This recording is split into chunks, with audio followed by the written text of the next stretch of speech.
Seorang warga asing merasa tersentuh dan air matanya mengalir karena kebaikan penduduk Indonesia di Jepang.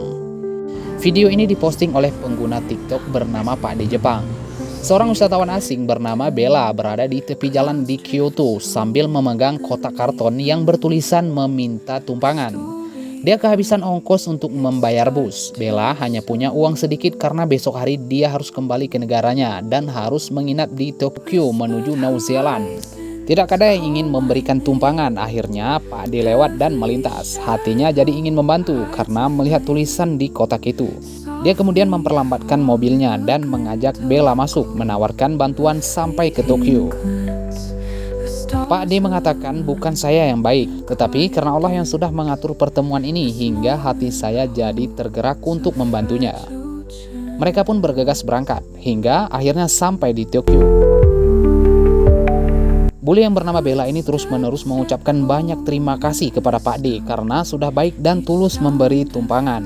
Wajahnya terlihat senang, tapi juga sedih dan terharu, serta matanya berkaca-kaca karena ingin menangis. Tidak percaya ternyata dia yang menunggu, memohon untuk ditumpangi. Akhirnya ditolong orang baik yang berasal dari Indonesia. Tokyo. Oke.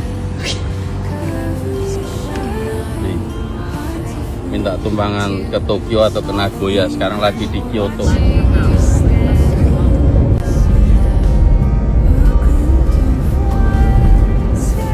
Okay, you. Please, Thank you. Thank you. Nih, oke, thank you. Nah, dia. Bella. 優しい。大丈夫ですよ。な、気をつけてください。ニュージーランドまで。Oke.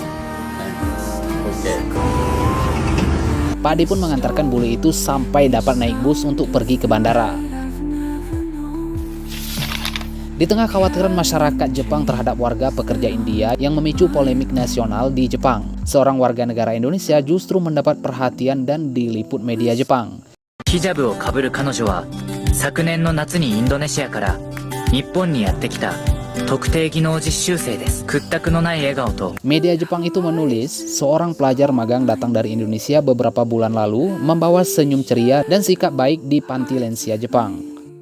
Wanita dari Indonesia tersebut mendapat perhatian karena merawat dengan penuh kasih sayang, seperti meluangkan waktu untuk merawat orang tua atau neneknya sendiri, tulis media Jepang tersebut. Yang menarik perhatian media Jepang adalah ketika wanita dari Indonesia tersebut menyanyikan lagu Kasih Ibu sepanjang masa yang membuat para lansia merasa tersentuh. Terhingga sepanjang masa hanya memberi, tak harap kembali, bagai sang surya menyinari dunia. Meskipun mereka tidak memahami artinya, namun mereka merasa ada pesan moral dari lagu Indonesia yang dinyanyikan itu. Media Jepang merasa tersentuh karena ada seorang yang baik hati ingin dengan tulus merawat lansia di Jepang, meskipun sudah tidak ada lagi orang yang mau merawat mereka.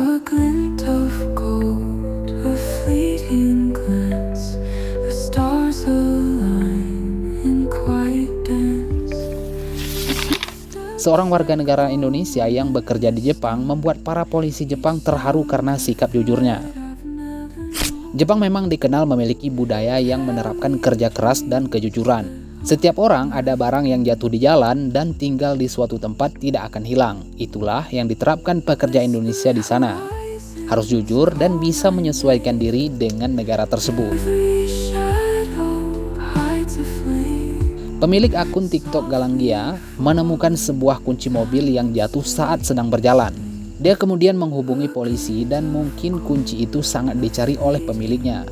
Akhirnya bisa berbuat baik juga nih di Jepang. Jadi ceritanya, aku dan temenku nemuin kunci yang gak tahu ini kunci motor atau kunci apa. Dan ada kunci rumahnya juga yang dicantelin bareng kunci motornya. Karena bingung juga nih punya siapa, jadi kita langsung kasih ke pos polisi terdekat. Dan budaya di Jepang itu, ketika menemukan sesuatu yang hilang, kita bakal diminta nomor telepon supaya orang yang hilang barang ini bisa berterima kasih kepada kita. Tapi waktu aku diminta nomor telepon, aku bilang gak apa-apa pak, gak usah he. Terus polisinya yang ngewakilin bilang terima kasih dan ojigi ke aku. Dan yang menarik, kalau nemu dompet di Jepang terus ada uang di dalamnya, dan kalau kamu ngasih ke polisi, kamu bisa dapat 25% dari orang yang kehilangan. Lumayan gak nih? Kalau kalian nemu dompet di Jepang, kira-kira bakal diapain nih? Segitu aja dulu, semoga bermanfaat dan sampai nanti lagi.